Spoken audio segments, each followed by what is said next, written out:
Praise the lord. ఈరోజు దేవుని వాగ్దానము ఇర్మియా గ్రంథము 31వ అధ్యాయము 17వ వచనము.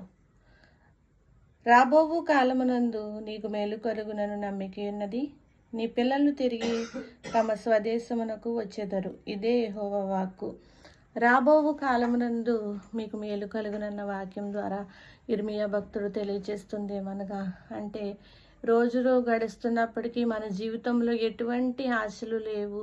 మనకున్న ఆశలన్నీ మనం కోల్పోతున్నాము. మనకున్న ధైర్యాన్ని మనం కోల్పోతాము.